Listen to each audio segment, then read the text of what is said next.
Hello, welcome to Hollywood Crime Scene. This is Rachel Fisher. Hi, this is Desi Jedeikin. So we are back with part 2 of our series on Michael Hutchence and Paula Yates. This episode will be focusing on Paula.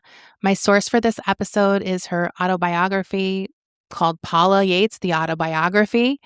I also watched the Channel 4 documentary on her called Paula. This features interviews with Paula that were unreleased until the documentary came out. And so they had never been heard before. And we'll probably get more into this documentary next week. It's very good and you can find it on YouTube. I also want to say that the autobiography is really, really good. And she's actually a great writer. I can Really? tell she wrote this book. It has her personality and vibe. There's a lot I'm leaving out because I can't include it all. So I definitely recommend getting your hands on it if you can. I'm excited. Okay. Jess Yates was born into a showbiz family and got his start as a cinema organist. After World War II, he began working at the BBC on the production side of things, and he also produced some biblical movies with Bond producer Cubby Broccoli that starred Victor Mature. He famously preferred dating women whose bra measurements matched their IQ. But when he met Elaine Smith, a 6-foot-tall redhead with an IQ of 160, things changed. Match their IQ. He wanted a real low IQ woman. So, 38 bust, 38 IQ. That's stupid. No one knows quite what drew the pair together, but Elaine wanted to be a movie star and Jess had connections. Unfortunately, once the pair married, Jess quit showbiz and bought a hotel in Wales. Then he sunk into a deep depression, and his once quirky personality traits became more concerning. For instance, there was this time he cut his leg open with the lid of a cat food can because he felt tetchy, which is annoyed or irritated. He was prescribed lithium to treat his depression and then would spend 16 hours a day sitting in a chair completely out of it. And when he wasn't zonked out on lithium, he would play his creepy organ music in the middle of the night when he came out of his stupor, much to the hotel guest's chagrin. Yeah. Imagine being at that hotel 3 a.m. All of a sudden creepy organ music starts playing. Yeah, I think it was being haunted. I mean, I think the hotel was kind of old and creepy. You need to get rid of the organ at that point. I think so. Now, Elaine was no better of a host. She would fight drunks at the bar, and she wasn't the kindest to her employees, many staying only weeks at a time because of her temper and pugilistic nature. Then she became pregnant. Paula, in her book, says that she was sure she must have been an immaculate conception because she couldn't imagine her parents fucking. Now, this book is published in 1995, and 3 years later, she'll find out that she was more accurate on that than she realized because it will turn out that Jess was not her biological father. But we'll get more into that story later. Did she go on Maury? Honestly, she could have because it was that dramatic, and it was like a huge press tabloid story. Yeah. And it's kind of crazy. So Paula was almost born into a toilet. She came out so fast. When they returned to the hotel, the mom and baby were greeted by a horrendous smell. Elaine searched desperately to find the source of the god-awful odor. It turned out that it was Jess's leg that he cut with a cat food can. It had turned gangrenous and he had to be hospitalized. He didn't get it fixed? No. So he just let it kind of fester and rot. Gross. So an auspicious start to life for sure. She very quickly was turned over to a rotating cast of nannies, becoming even more desperate for her mother's attention. In her book, she said, "I used to go to bed not knowing if she'd still be there in the morning, and I would lie outside the toilet if she went to the loo." At the age of 5, she developed a rich interior life that included crushing on unobtainable men, including Dr. Kildare, played by Richard Chamberlain, and Frank Sinatra. So pretty interesting 5-year-old crushes. Yeah. Kind of relatable, though. Around this age, the family moved to a mountainside near Snowdonia National Park. This is in Wales. Jess was in a manic phase at this time, and he focused all of his energy on remodeling this old mansion and attempting to decorate it. He also became verbally abusive, calling Paula's mom a heifer and poochy pants, and telling Paula she was the ugliest child he had ever seen. I feel like this guy probably had some serious mental illness that was not be treating because he's going between manic phases and depression. Yeah. Like a classic, obviously not good way to live. So things turned pretty dark, and this dream house project also went astray. Money started piling up, much like all the garbage and filth in the home. Money started piling I up? mean, debt started, the debt started piling up because he was spending all this money. Sorry. Yeah, money was piling up. That doesn't sound That bad. sounds great. I'd love that. But also all the things he would buy for the home, like supplies to fix things, he wouldn't do anything. He would just Ugh. buy it. So it just started piling up. Things like rolls and rolls of red flocked wallpaper would just get moldy and then stink up the whole house. But I do like the idea of the red flocked wallpaper. Yeah. So I see his vision. He also became extremely anxious and obsessed with the idea that something would happen to Paula. So he became very overly protective about everything she did or anywhere she went. At some point, he just stopped speaking to the mom. So the household is basically her mom screaming and the silent dad just playing his organ. And So, not saying a word to her. And not doing the housework he said he was going to do. So seems like pretty depressing childhood. At the age of 7, she decides that she hates her dad, and rightfully so, considering at this point his obsession with keeping her safe meant that when she came home from school now, he would put her in an orange box and lock her in it next to his feet while he played organ. That is sick. So when she's 8, her mom leaves her with her crazy dad in the middle of the night to live in London and pursue her showbiz dreams. She starts working under the stage name Heller Torin. Paula refuses to eat when her mom leaves, developing an eating disorder that would continue throughout her childhood. And her weight drops to a concerning level, and she gets hospitalized because she also has what she refers to as chest complaints. She basically seems like she's really full of mucus and congestion, and it's not clearing up. And they force her to eventually be hospitalized. And they're like, put her on that thing that turns you upside down What? to like drain all the congestion out. Is that real? I guess back then. They're literally like using gravity to get all that shit out of her. As bad as things were for young Paula, things were going great in London for her mom. She got her first film role, and she sent Paula fancy shoes in the hospital. She's like, here's these gold heels I wore in the movie while she was like suffering. And how old is Paula? She's like 8. What's she going to do with those shoes? Nothing, because she's small. And her mom's 6 feet, so you know those shoes were like a size 11. Yeah. Her mom also became a minor sensation in their town, and this aggravated both Jess and Paula.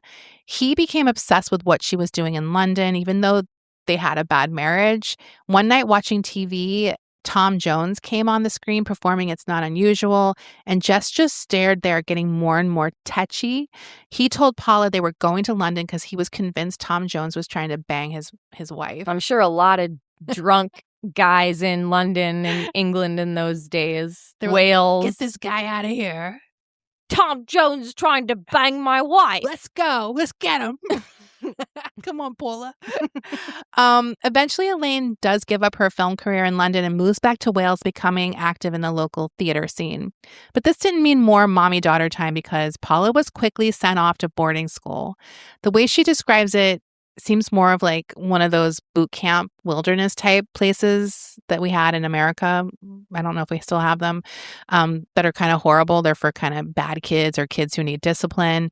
And obviously she hates it and is constantly writing home to her mom and dad about the horrors of this place. She finally leaves the school when her mom came to get her out of nowhere, telling the school that the pair had a meeting with the Pope and they had to leave immediately.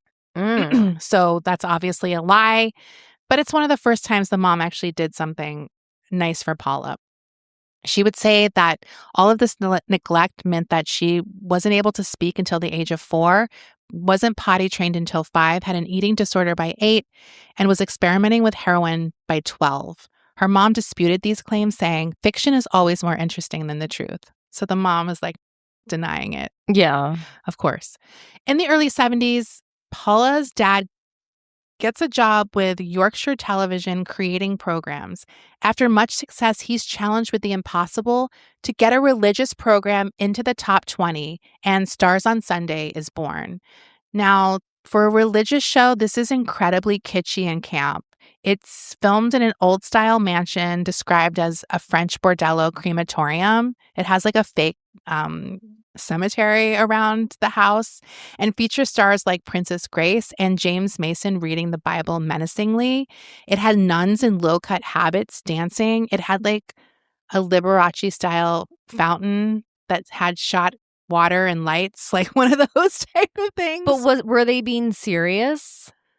Like, kind of. we love the Bible. I think it was like, I don't know. It seems like a religious show produced by people who didn't really believe in God or were particularly religious, but it's like, here's what they'll like kind of thing, which honestly makes it kind of funny to me. Let's give them hot nuns. I watched a few clips, like it's like just like Ray Orbison singing, but it didn't have to be a religious show. It was like a variety show because there was nothing religious about his performance necessarily. Yeah. It was just one but of his songs. But then they'd have like Princess Grace reading the Bible.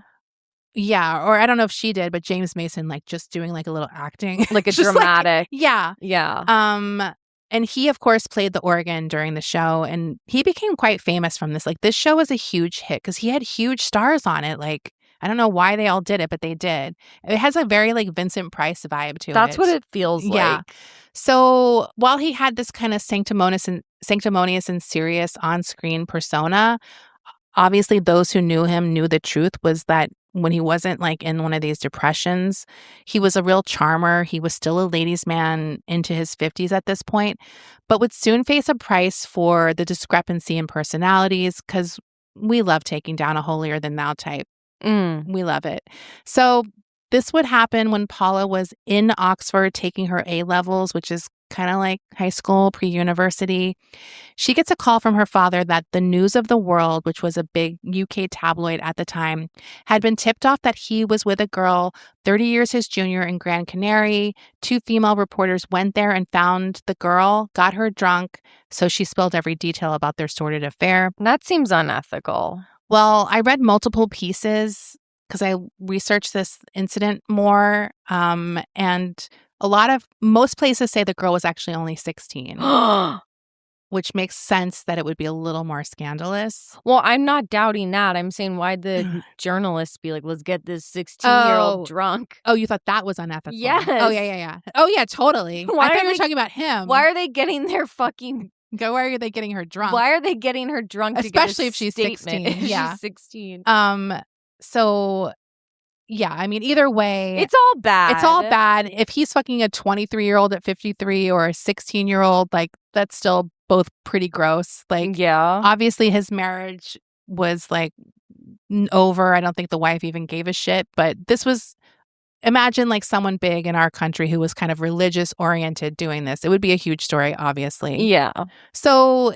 Jess Yates is convinced that it had to be Huey Green, the popular host of Opportunity Knocks, who had tipped off the tabloid due to one of their numerous squabbles that they had as stars at the same production company. And of course, the tabloids jumped at the chance to take down this guy, this host of this religious program. So basically, he's out of his career after all of this scandal. He did continue a relationship with the teen or young woman after that for many years. Not that I always like when they tell us that, like, oh, then it's okay. It was real love. Yeah. So by 1977, Paula's living in London and she gets a job as a junior press officer for Sudi, a British children's television media franchise, and becomes a staple in the London punk scene. She gives up her Anna Karenina-style wardrobe, fur-trimmed and posh, for Vivienne Westwood. I wish I lived there during that period. Sounds fun. It sounds so fun. Her job was opening Sudi's mail. Now, Sudi is a yellow bear character. It's not a real person. It's just like this children's show yellow bear character. And she actually enjoyed reading the insane fan mail this bear would get. This sounds like an incredible job. Honestly. Wait, can I see how do you spell the bear's name? It's Sooty. Oh, like Sooty? Yeah. Sooty bear? Sooty, I guess. Yeah. Sooty. I don't know. Someone British will correct us. Okay, this Sooty bear. He is a cute yellow bear. Yeah. He's really cute. Yeah. I love him. So, this fan mail is obviously insane, but the best one is this weekly letter she gets from someone in Bournemouth who sends a piece of toilet paper that has written on it, "This is what I think of your show, Sudi." What? Oh my God. Why would you do Why that? would you do that to Sooty? It's so funny. It's so fucking funny. You just picked this angry man who Yeah. hates the bear. Why would you do I that to love him? this insane person. Even though I'm kind of against mean behavior online, I do think it's funny in real life to put that much effort into. Like, we used to have to put effort into being a troll. When you had to put effort into being a troll, it meant something. It absolutely meant something. So she eventually moves over to the news program at the company. And one day she is tasked with watching 2 African leeches for a segment. She's disgusted by them and she eventually just flushes them down the toilet in the men's room. Or so she thought. Uh-oh. When someone went to take a shit, the leeches were still there and they attached themselves to the shitter's ass. No. And she got fired. No. No. Um, That is like a nightmare. Like you you always worry about the snake coming out of the toilet, but you never think about the leeches coming out of the toilet. Well, when I first heard about leeches, I was fucking scared. Me too. And I was like, I didn't comprehend that I had no chance of coming in contact with one necessarily. Yeah. But I was fucking scared because I was like, what? When I saw How do those Stand By exist? Me as a kid. Oh, right. Yeah. That's when probably where I saw it. That's probably where we both first saw leeches. Yes. They're just disgusting. I was so disgusted. I was sickened. So she ends up giving up this more corporate life and becomes a cleaner, which gave her freedom and a pretty good income. One night she went to see Richard Hell, who is an important figure in punk music. He was in the Heartbreakers and a founding member of Television. And his song Blank Generation is widely considered one of the greatest punk songs of all time. He's just very influential. He basically hits on her in the bathroom after the show and begins living with her in her Chelsea flat. And she says he is the guy who taught her about proper sex, claiming he would stay hard for 10 hours. Wow. No one needs that. But he made her feel sexy and she began to realize the power in that. But what she really wanted wasn't a fuck buddy. She wanted a boyfriend and she was about to get one. When a friend of hers came in from Dublin, he invited her to a party being held for an Irish band she had never heard of before, the Boomtown Rats. And although she met Bob Geldof that night, he wouldn't remember later on, but she was immediately intrigued. So let's take a break here and we'll be back with more. Now, Bob also had a very unusual childhood. His mother died when he was 7 and his father was away a lot, so he was raised by his 2 older sisters. His family was very quirky. For instance, Bob's original name was almost Zeus. For a year or 2 of his early childhood, he walked everywhere backwards on his hands and knees, and his family just ignored him, convinced he was just trying to be an attention whore, and they weren't going to give him the attention. So they just let him do it for 2 years. That's mean. After his mom's death, his infamous restlessness set in and he took up guitar. Although he was left-handed, he learned on a right-handed guitar, which created an unusual playing style where he would play upside down and back to front. I don't know how to play guitar. Yeah, but I'm sure it's impressive. impressive. It was weird. Shortly after she met Bob, after Paula met Bob, her mom rented a castle in Dublin for Christmas. This is like how I imagine life in the UK is like. Getting to have Christmas in a castle. Yeah, you're like, oh, let's just rent a castle in Dublin. Oh, it sounds fun. Sounds amazing. So Bob happened to be in Dublin playing with the Boomtown Rats at the time, and her friend got her a ticket to the show. When she went to pick up the ticket at her friend's house, Bob was just sitting there. She told him they had met before, which he didn't remember. And Paula described it as being really awkward and she was really nervous. Then he offered her a seat on his knee and she took him up on his offer. And she thought that was like a really slick move. She liked it. Well, good for her. They hung out after the show where a young teen came up to her introducing himself as Bono, telling her he had a band called U2, to which she responded, so fucking what? Of course, she later regretted these words because she had a huge crush on him after this at some point. Yeah. And eventually did become friends with him and his wife, Allie, years later. Bob asked Paula if she was coming home with him or what, and she did. The next day, he gave her bus fare to go home, and while Paula initially found it romantic, she later realized he was just trying to get rid of her. But she was undeterred, and back with him the following night. And as they drove in a car, she resorted to something she had read about in Cosmopolitan magazine. Ooh. She unzipped his pants to recreate deep throat. I guess she learned some tricks, but she had never done it before, so she didn't know what she was doing. And Bob would later say in his book that she blew him on the streets of Dublin, which kind of became the big story. Yeah. And she disputes that and is actually pissed that he said that. That it It's wasn't like, on I'll the do it in a streets. car, not on the streets of Dublin. Yeah. Get your facts straight. She then followed them on their tour, and the band called her the Limpet. Oh, no. And that's a clingy aquatic snail. Yeah. So not a good thing to be called. After the tour ended, she returned to London and waited for Bob to call her. And he did, despite telling her he didn't want a serious relationship.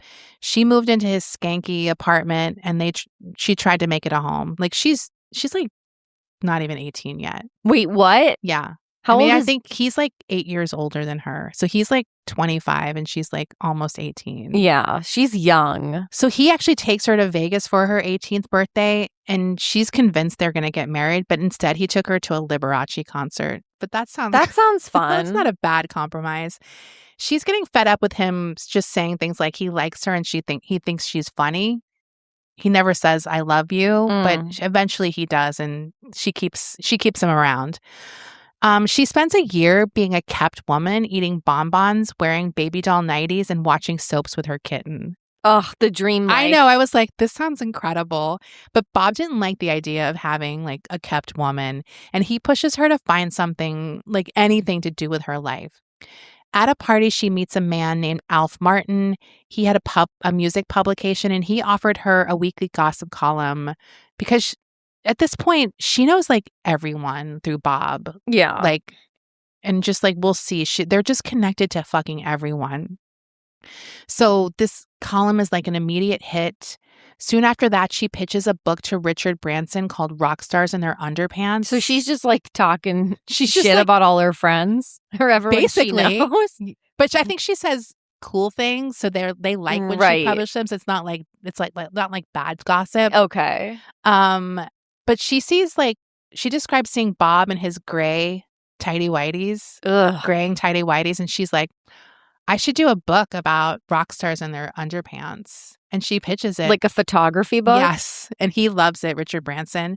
And she gets a lot of big names for this book. She gets Paul McCartney, the Rolling Stones, Bowie. There's a really disgusting picture of Rod Stewart with his little nugget in the underwear. Nugget? So disturbing. Not his It is nugget. the most disturbing photo. I was like sickened. Wait, I want to see it. Maybe I'll post some of the pictures. And there's also one of Elton John bending over, and it's his huge hairy ass. Oh, wait. It is so... He didn't wear the underwear? He had the underwear, but the hair is like coming out. I guess it's like his thighs are all hairy too on the back. Yeah. Because I was like, who is that? And I was like, Elton, no. Her most memorable meeting, because she actually flies to the U.S. and takes pics of rock stars in the U.S. too. And she has a meeting with Gene Simmons of Kiss. They go back to his hotel after dinner, and he offered to show her his scrapbook, which is just thousands of Polaroids of women looking adoringly at his big cock. Oh, my God. He also impressed her by saying he could make his penis dance in time with Kiss records. He sends her back in a limo and then calls her at her hotel telling her everything is bigger in America, especially me. He's so gross. She loves him though. She's like, he's a sweetheart. And he like the next day, he's like, you can keep my limo all day, babe. So this book is also a huge hit. And Paula becomes like, she's like a true celebrity in the UK at this point. Yeah. And it's because of this, she is approached about a new television show called The Tube. This would feature live music every Friday night. Her and her old friend, Jules Holland, are to audition together, and they both get the job. Around this time, Yates also releases a version of Nancy Sinatra's hit song, These Boots Are Made for Walkin'. This was like a lifelong dream of hers. She loved the 60s vibe when that song came out. It's a weird track. I don't know how I feel about it, but good for her. She's not like a singer. And it's like a weird arrangement, but whatever. I think it's fun. Before the show began airing, Paula finds out that she's 5 months pregnant. She burst into tears worrying about her new job and Bob's reaction. He's on tour at the time, but he immediately sends her 200 roses, and her work lets her take Fifi everywhere when she's born. She becomes part of the crew. Paula, of course, because of her own childhood, couldn't bear to ever be apart from her baby, but eventually she does find a nanny she trusts and everything works out. It's around this time that she also becomes really great friends with the actor Rupert Everett. They would end up having a 6-year-long affair. What? Yes. Before, during her relationship with Bob Geldof. Rupert Everett. Yes. Where is he? Where is he? Where is he? He was everywhere. He was so 90s. He's so 90s. Where did he go? I don't know. I think like he moved back into the British type of drama stuff.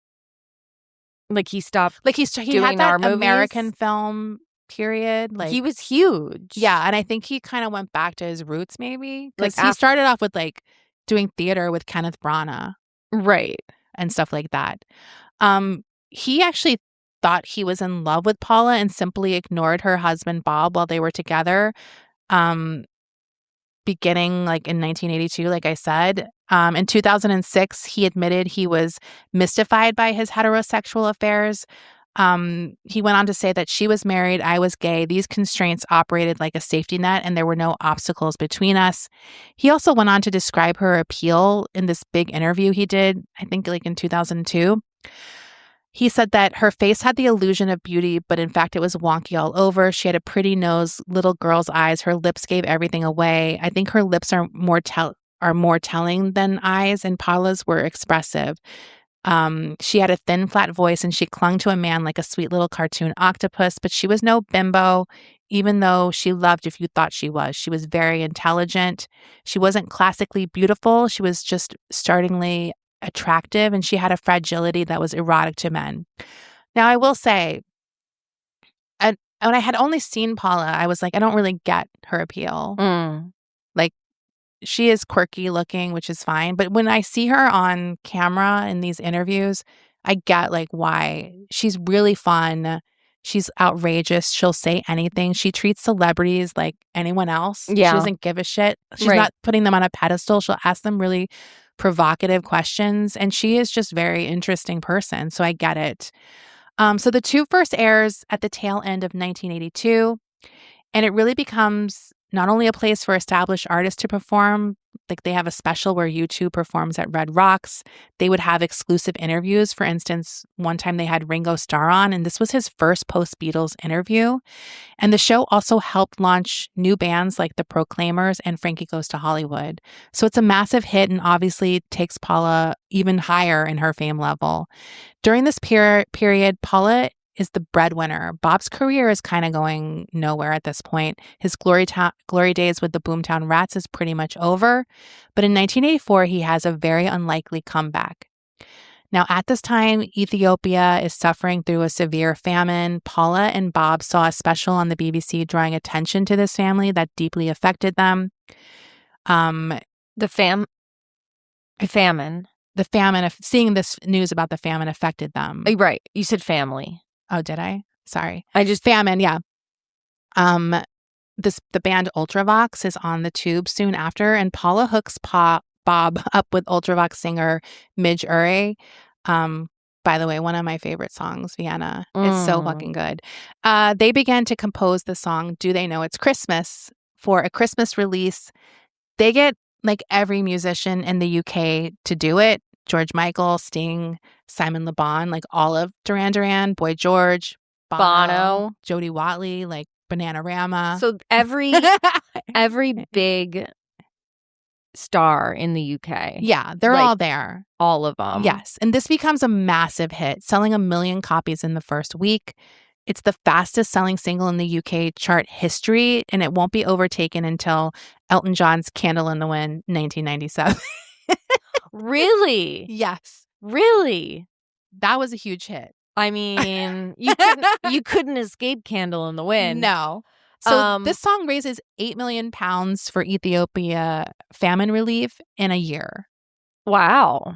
And the success of this single leads to Live Aid in 1985. This is a massive fundraising concert. It's held simultaneously at Wembley Stadium in London and John F. Kennedy Stadium in Philadelphia. And every huge artist who exists at the time performs on one of these stages during Live Aid. Madonna. It's huge. Queen. Probably the most memorable performance is Queen and Freddie Mercury. This performance is featured heavily in the biopic Bohemian Rhapsody, and probably what won Rami Malek an Oscar, because even though I don't really love the movie, this performance sequence is amazing. Like, he really fucking nails it. So yeah, you can see that online somewhere, I'm sure. It is crazy great.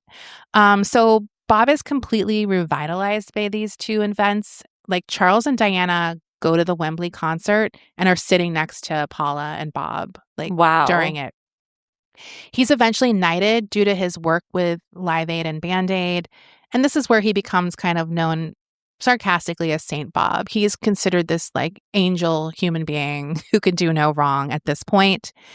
And Paula and Bob are like media darlings. They're tabloid staples. There is only one person on the tabloid covers more than Paula, and that is Princess Diana, who once said to Paula, "I love it when you're on the front page of the papers because it means I get the day off." So it's like those two. And they kind of have like a similar short blonde hair. Yeah. But Paula's definitely the crazier version. In 1986, after he gets knighted, Bob proposes to Paula with Vivi there. The pair get married in Las Vegas with Annie Lennox as her maid of honor and Dave Stewart as his best man. They return to the UK to have a more formal wedding with Simon Le Bon of Duran Duran acting as best man. And once again, everyone is there. Bono, Duran Duran, David Bowie is there. And I have some really good wedding pictures that I'll share on Instagram. So Paula is back to her work on the Tube, where she low-key might be responsible for launching the career of Terence Trent D'Arby. What? In the UK. After finding his demo tape in the Tube offices, she's immediately impressed by what she hears. She goes to see him perform live in London somewhere, like right shortly after this, and she's struck by his stage presence and how he almost fucks the microphone while performing. When she meets him the next day regarding being on the Tube, she realizes his ego was the ninth wonder of the world, but he was immediately calling her baby, and she was kind of like, okay. He ends up performing on the Tube 3 weeks in a row and is a massive hit, although Paula does consider him one of the most self-absorbed people she had ever met. She was kind of like, well, he has earned it. Like, he is super hot. And they end up having an affair for a year. So Terence, who now goes by Sananda Maitreya, he's interviewed in this documentary. He admits that he thought Paula was some type of goddess when they met in 1987. He said, "My first impression of her was what you would expect from a 24, 25-year-old. Wow, she's hot. This business is full of beautiful women, but the ones who have made the impact that she had on culture, the time, there's something else there." Paula says in the documentary, in her old interviews, I didn't have a bit of a thing. I had an affair with Terence for a year of my life. It was a long time. It was very serious. He loved me. I loved him." And she says to the interviewer, "You're the first person I've told this to." In the documentary, Sananda describes a confrontation that led to the end of the affair. He says, "So I'm in a hotel in New York. I get this call from the front desk telling me there's a gentleman downstairs who would very much like to meet me. The gentleman says his name is Bob Geldof." Fuck, I think to myself. And then he comes up and he's like, it was something along, and says to him, it's something along the lines of, "What's this about you and my wife then? Are you knobbing my wife?" And Knobbing. So, by the way, this was in the article or the transcription. It was like ... dotted. It was K ... And I was like, what did he say? What did he say? I couldn't figure out what the fucking word was. Yeah. And I was like, what did he ask? Is and that like a swear word that had to be censored? I had to like research what the word was because I couldn't figure out what the fuck the K word was. Killing? Like, what was it? And it was knobbing. So, of course, I did what any other self-respecting 25-year-old man would do, and I fucking lied to him. I was going to pay for that. I did. She was going to pay for that. She did, he went on to say. Now, this story gets some tabloid attention. And this is the same rag that exposed her dad years before. The News of the World post a headline, "Bob's Paula caught with Black Star." And it becomes like a huge, crazy scandal in the UK. I do want to clarify that even though Paula is cheating, Bob is also having affairs and cheating as well. I'm just not really getting into them. But it's kind of like back and forth between them. Paula speaks more on it in the documentary. She says, I look at Terrence now and I think, poor fucker, because he got put through all of this crap. He had a terrible trouble for it, and it virtually destroyed his career.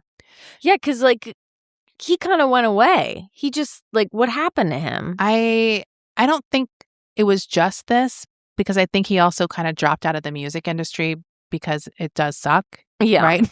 Yeah. So I think he did that, and I do think that's why he had this whole, like, changing his name and kind of creating this new thing and like starting music up again. But yeah, I agree. He kind of was so big, wishing well. Wishing well. And what was Sign Your Name? He had a few big hits, right? Yeah, but And Wishing Well was the biggest. Wishing Well is really good. I still like that song. It's so good. Whenever I hear it, I'm like, oh yeah, this song. I'm like, oh, Terrence Trent D'Arby. This song is amazing. So on the 16th of January, 1987, during the 5th series of The Tube, Jules Holland uses the phrase, be there or be ungroovy, fuckers, during a live trailer for the show. This incident causes a national scandal as the trailer was transmitted on ITV at 5:15 p.m. during peak children's viewing time. And the show gets taken off the air for 3 weeks as a result of this. And the show never recovers. It eventually just ends its run. Now, a positive from this year is that Paula, alongside her friend Jennifer Saunders, appears in the 1987 for a spoof documentary on the pop group Bananarama. This is a sketch they're called La Na Ni Ni Nu Nu. Mm-hmm. It becomes one of the most memorable sketches in the French and Saunders long-running sketch series.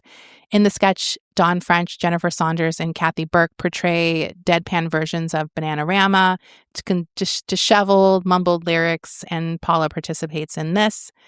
Paula and Bob have 2 more daughters. They have Peaches in March of 1989 and Pixie in September of 1990. I did want to correct something from last week's episode. I mistakenly called Pixie Trixie Belle because I transcribed that information from Michael's sister's book and she called her Trixie Belle, but that's actually Fifi's middle name. So just wanted to clarify that. I actually knew it when I was saying it. I was like, this is not right. It's Pixie. Yeah. Yeah, I knew the names. And then we said Trixie? You didn't say it. I said it. Oh, I didn't remember I had transcribed the quote from her sister's book and she made the mistake. I think my brain autocorrected it. Yes. Anyway, I knew when I said it, I was like, I don't think that's right. But anyway, in 1992, Paula is back on TV with The Big Breakfast, which is kind of like a Today Show type program. They feature news, human interest, etc. But the truly iconic segment from the show was Paula Yates on the bed interviews where she would speak to massive celebrities in a huge double bed, often getting extremely revealing interviews due to the casual and comfy nature of the setting. She says in the documentary that she only wanted to do interviews with people more famous than her. So she gets really huge guests on this show. Like she has Arnold Schwarzenegger. And this is the 90s when Arnold was huge. So one of her early guests on the show who she becomes quite close to is Take That, the band. I'm like a huge Robbie Williams girl. Me too. I love Robbie Williams. He's so hot. He still looks hot too. He does. So he's interviewed in this documentary. So I was delighted to see his cute little face. And he says this song he wrote called Cursed is about Paula. In it, he says, held my hand when I got my first tattoo. I was naked when it penetrated. Told everyone I'd slept with you. Thought you'd like it. Knew you wouldn't deny it. And he's like, they didn't sleep together, but this is very accurate because he could say that he fucked her and she'd be like, yep. That's a good friend. If Robbie Williams said that you guys fucked, I'd be like, who would deny that? Who would deny that? Absolutely. That's Come on. Compliment. So now I'm singing that Take That song. Whatever I said, whatever I did, I didn't mean it. I didn't mean it. What did he say? He didn't I mean it. Know. What I didn't mean it. I'm not giving it's okay until I know what it was said. What was said. So that guy, the lead guy, Jason Orange is his name. Jason Orange? Yeah. Wait, his name is Jason Orange? Believe me, I did a lot of research into Take That today. Now, Desi, so I have some knowledge now. Desi and I did not listen to Take That, because they were like really famous in the UK. They were like famous over here, really. Right. Is this like their hit that came over here? Because that's like I don't know why. But I know this song. Where do I know it? Was it in a movie? I don't know how I know this song. I feel like the only reason I know this song is because Faith No More covered it. Oh. But like a live show. Okay. It wasn't even like... Yeah, I'd be curious to look up this song, like where it was as far as movies or TV. I feel like in the mid-90s, Faith No More covered this song at a concert. I definitely know this song, and I just don't know how I would have known it. But I feel like us in the U.S., like Robbie Williams broke through the mainstream here in America in 99 with his solo career. I remember when he came out. Millennium. I was like, this guy's hot. I was in love with him. So he actually, this clip of them on In the Bed with Paula is in the documentary. It's very funny because she's being very flirty with Jason Orange. So she's in the bed with Olive Take That. Yes, Olive Take That is in the bed with her. And she's right next to Jason Orange, and she's kind of like being flirty. And Robbie is really jealous. And he said the whole time, he was like, don't fancy Jason. Because I guess Jason was like the heartthrob of the band. Right. From what I'm gathering. Was Robbie the bad boy? Don't at me that he wasn't the heartthrob. he's like the Justin Timberlake or whatever of the band. Or the Nick Carter. Yeah. The one that all like, and I guess Robbie's really popular. Like the AJ or I feel like the bad boy, right? I'm just going by the music video because in the whatever I said, whatever I did, I didn't mean it video, Robbie Williams has really long sideburns, so I assume he's the AJ. You can just see that he looks a little more bad boy. Yeah, and Jason's very like sculpted. If they put sunglasses on you, you're the bad boy. Jason's very sculpted, good boy looking guy. Yeah. That's just my opinion based on the video and based on what Robbie said. He was like, no, not Jason. Me. Like, don't like Jason like every other boring person. You know, I think that's what he was thinking. So, but Paula was flirty with all of her guests, and her 1994 interview with Michael Hutchence, though, was like off the charts flirty. The sexual chemistry created an instant buzz. I watched the whole interview today, and it's outrageous. Like, now, if we remember from the last episode, she had met Michael Hutchence when NXS performed on the Tube back in like 85. And she said to his tour manager, I'm going to have that boy. She also put the picture on her fridge. And in this other place where in her documentary, he wrote cunt, not fucker. So another correction. Cunt? Bob wrote cunt on the picture. Last time I said fucker because that was what I heard from Paula. That's more Michael's British sister. to say I know. cunt. I was like, cunt makes sense. So I mean, it is bold. I said this last week, but it is very bold to put a picture of the guy you're manifesting fucking on the fridge you share with your husband. Yeah, you can't vision board that in public. You can't vision board cock. Keep it in your wallet. On your communal fridge with your husband. So she says on the show, for the first time, this is a guest I want to have my leg over. She giggles at some point that her dress has risen up really far, and he leers, did it? Not far to go. And she keeps saying things like, oh, you're so naughty, you'll say anything. And he's like, you're talking? Like, look at you. They're literally scissoring like, the whole... I'm not even kidding. They're scissoring the whole interview. At some point, they talk about Helena Christensen, you know, his girlfriend. Yeah. And she asks if they're going to get married. And he's like, everyone wants them to get married. And she's like, not me. She then tells him that he's her favorite guest ever. And she's like, I like you even more than Willem Dafoe.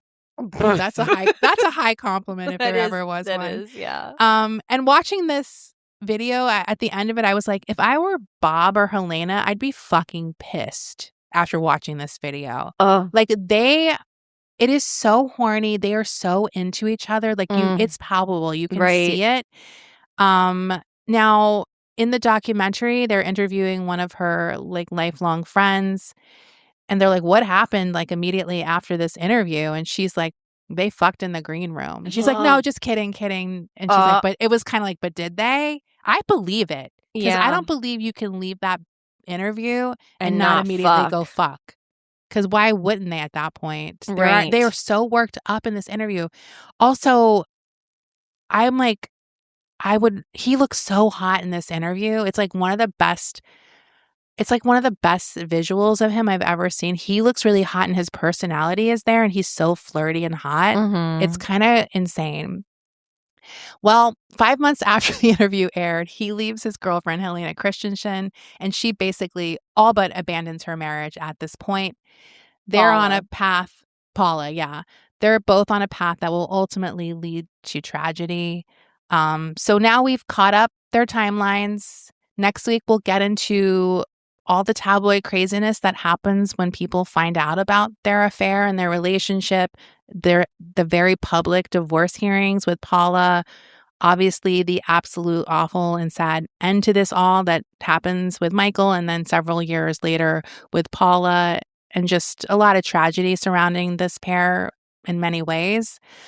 I'll post pictures, obviously, to Instagram. I'm going to post a video clip of the interview. I don't know how long a fucking reel can be because all 6 minutes of it is so good. Yeah. Like, it is a juicy watch. Just go find it. But I will try to post some of the better lines. And I need you guys to see the scissoring. I need to see because it is outrageous. Scissoring, yeah. It's outrageous that they're in a relationship and their legs are in that position for 6 fucking minutes while they're like an inch apart from each other's faces, just smiling and like being all flirty. It's crazy. It is crazy. That is a really good idea for a show, though. Honestly, I was like thinking the same thing because these people, it's like the casual nature of it. These people really open up. She's a great interviewer. I think her flirtiness works because she does it with everyone. It's just a little off the charts with Michael. Like, there's just chemistry there. And it's also reciprocated, like, by him. We should revive that show. But it's the two of us. It's such a good show.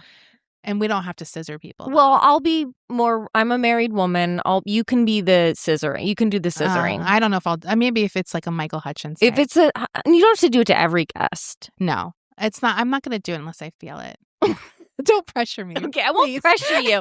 I'm just saying. No. I think the idea, though, in general, though, in bed is very funny and cute. I feel like we talked about that before. Like, doing something in bed. We have, yes. We have. But I'm saying, we have a celebrity but in between us. And it doesn't matter what gender. They can be any gender. No, but I think it's like a loose environment for an interview. And I think that's why it's so fun. The other crazy thing is this is like at before 8 a.m. I mean, this horniness. That's crazy. That's really crazy. Because I would not be able to get It's hard that to get horny that early. It's really hard to get horny that early. I will say I do think we have a good history of making guests really comfortable in divulging things because our first podcast, Eating Pie, I think the way that was set up, like we got so much information out of those comics. It could have been in bed. It might as well have been in bed. We were on one couch and we were all eating pie. Yeah. And talking about sex. I agree. No, it would be fun. It's such a great idea. And the set was really camp. Like, it was just like pink satin and purple. So I really do like her style. She kind of went through some phases. Like, at some point she has that real 50s housewife look, but it's kind of like the punk version. Yeah. And she's like a mom. Yeah. Like, she is a good mom, I think. I know things go off the rails at the end, but she loved those daughters and like she was like so devoted to them. So it's really sad. Yeah, their family story is tragic. Yeah, it's really tragic. But anyway, we'll get onto all of that next week. All right. See you then. Bye.